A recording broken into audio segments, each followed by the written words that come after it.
لیکن اس کے علاوہ معین شخص ہوگا دجال.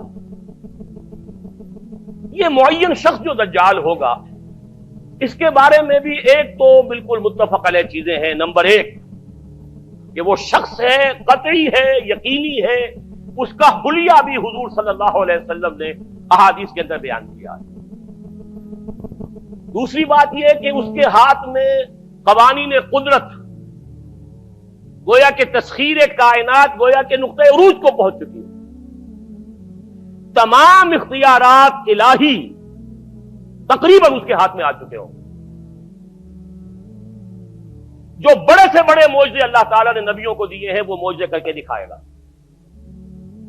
وہ مردہ کو زندہ کرے گا، مردہ لوگوں کی افواہوں کو لے کر آئے گا، ان کی روحوں کو، اگرچہ جھوٹی روحیں ہوں گی، وہ شیاطین جن ہوں گے جو ان کا بھیس بدل کر آئیں گے، لیکن یہ کہ وہ لوگوں سے کلام کریں گی. یہ اسپرچولیزم جو اپنی انتہا کو پہنچا ہوا ہے یورپ میں اور مغرب میں، یہ در حقیقت اسی کا ایک مظہر ہے. وہ کھلے بیابان کو کہے گا جہاں بالکل ٹکیل جو ہے وہ صحرا تھا، گل و گلزار کر دے گا جب چاہے گا، جب چاہے گا، جہاں چاہے گا بارش برسائے گا. فاصلہ اس کے لیے بے معنی ہوگا. اس کی سواری وہ ہوگی کہ جس کے دونوں کانوں کے درمیان فاصلہ 80 ہاتھ کا ہوگا. یہ سارے جو آج آپ کی اس ٹیکنالوجی کی جو انتہا جا رہی ہے اور جدھر جا رہی ہے، اس کو اچھی طرح سمجھ لیجیے. آج سے 100 سال پہلے شاید انسان ان چیزوں کا تصور نہ کر سکتا. وہ کوئی سواری ایسی بھی ہو سکتی ہے جس کے دو کانوں کے درمیان کا فاصلہ جو ہے وہ 80 ہاتھ کا ہو. آپ کے یہ سارے جیٹس جو ہیں وہ کیا ہیں؟ ان کے ریڈارز جو لگے ہوئے ہیں، دونوں کان ہیں ان کے. اس کا ایک قدم اگر مدینے میں ہوگا تو دوسرا بیت المقدس میں ہوگا. اس کی آواز پوری دنیا میں سنی جائے گی. سنی جا رہی ہے کہ نہیں؟ یہ ساری قدرت، ساری قوتیں، تسخیر کائنات کلیتاً ایک آدمی کو چیر کر دو ٹکڑے کرے گا، دونوں ٹکڑوں کو علیحدہ کرے گا، ان کے درمیان چلے گا اور پھر ان دونوں کو جوڑے گا اور کھڑا کر دے گا. احادیث میں ساری موجود ہے. سرجری جدھر جا رہی ہے کوئی عجب نہیں کہ وہاں تک آدمی پہنچ جائے. فریز کر کے تو یہ معاملہ اب ہو ہی سکتا ہے، لیکن یہ کہ ابھی اگلا اور قدم کیا ہوگا کچھ نہیں کہہ سکتے. یہ چیزیں تو ہے متفق علیہ. البتہ کچھ معاملات کے اندر احادیث میں کچھ اختلاف پایا جاتا ہے اور یہ مشکلات الحدیث میں سے. اور میں بھی چونکہ اس مسئلے میں اب تک بھی اسی درجے میں، ابھی قطعیت کے ساتھ میں کوئی بات نہیں کہہ پا رہا ہوں، لیکن اب چونکہ گمان غالب کے درجے میں ایک رائے تک پہنچ چکا ہوں، اس لیے میں نے آج اس بات کو آپ تک پہنچانے کے لیے یہ عنوان اختیار کیا. اس لیے کہ حدیث میں جو آتی ہے تفاصیل اس سے معلوم ہوتا ہے کہ یہ دجال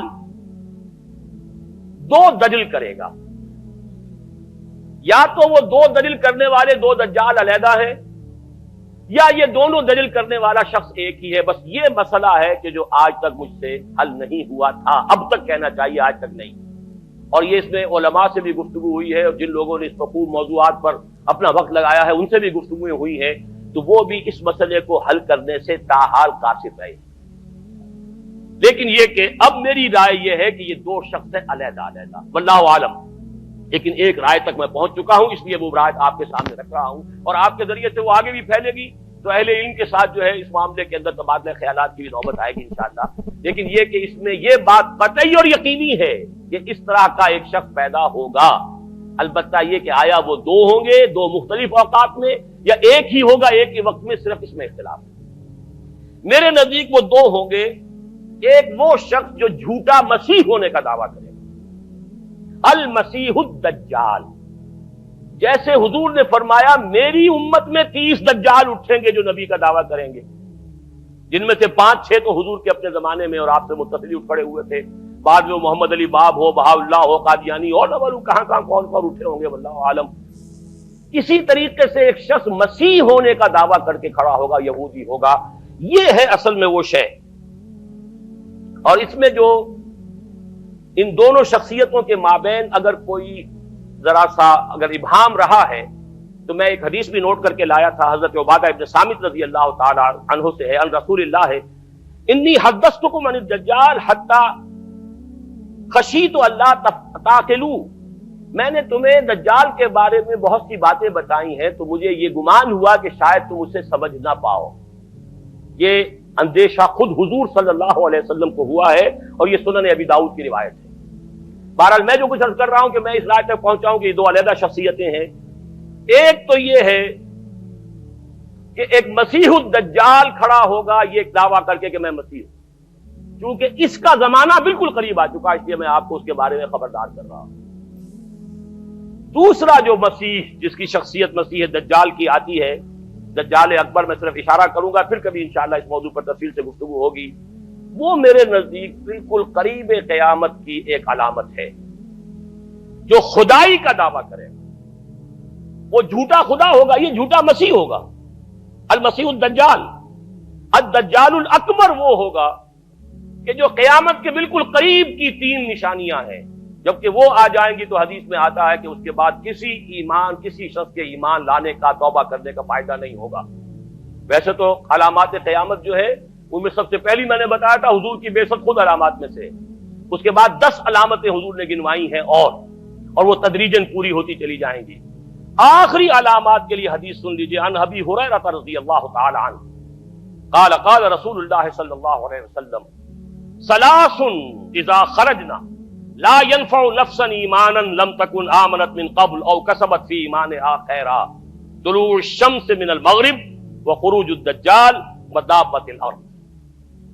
تین نشانیاں وہ ہیں کہ جب وہ ظاہر ہو جائیں گی تو پھر کسی کا ایمان لانا مفید نہیں ہوگا جو پہلے ایمان نہیں لایا تھا، یا جس نے اس سے قبل اپنے ایمان میں کچھ اعمال صالحہ کی کمائی نہیں کی تھی۔ یعنی گویا کہ توبہ کا دروازہ بند ہو جائے گا۔ جیسے جب موت کے آثار شروع ہو جاتے ہیں تو توبہ کا دروازہ انسان کے لیے بند۔ اب جب موت کے آثار شروع ہو گئے اب توبہ کرنا فائدہ نہیں، اس سے پہلے توبہ کا دروازہ کھلا ہوا۔ معلم یغرغر، جبکہ وہ موت کے آثار شروع ہو جاتے ہیں، گھنگرو بولنا شروع ہو جاتا ہے، معلوم ہوتا ہے کہ اب جا رہا ہے، اب توبہ بیکار۔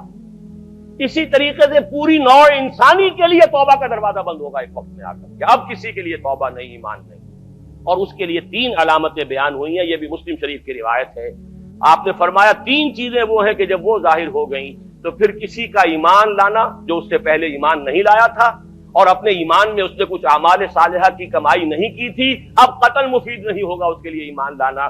وہ 3 نشانیاں ہیں، طلوع الشمس من المغرب، سورج مغرب سے طلوع ہوگا۔ نظام شمسی میں کوئی اختلال ایسا ہوگا کہ جس سے سورج بجائے مغرب سے نکلے گا۔ وہ خروج الدجال ودابۃ الارض، ایک زمین سے کوئی چوپایا برآمد ہوگا، بعض احادیث میں آتا ہے کہ مروہ کے قریب سے وہ برآمد ہوگا جو گفتگو کرے گا انسانوں سے۔ یہ بالکل خرق عادت، یعنی وہ چیزیں کہ جن کا کوئی تعلق اب اسباب جو ہے دنیا کے ان سے کوئی تعلق نہیں ہے، کوئی فزیکل لا سے تعلق نہیں ہے، وہ بالکل معجزے ہوں گے، خرق عادت ہوگا۔ اور خروج دجال، وہ دجال جو خدائی کا دعویٰ کرے گا، اور حدیث میں آتا ہے کہ بہت کم لوگ ہوں گے کہ جو اس کے سامنے رک سکیں گے، اکثر و بیشتر جو کمزور ایمان والے لوگ ہوں گے وہ اسے خدا تسلیم کر کے اس کی پرستش شروع کر دیں۔ میرے نزدیک یہ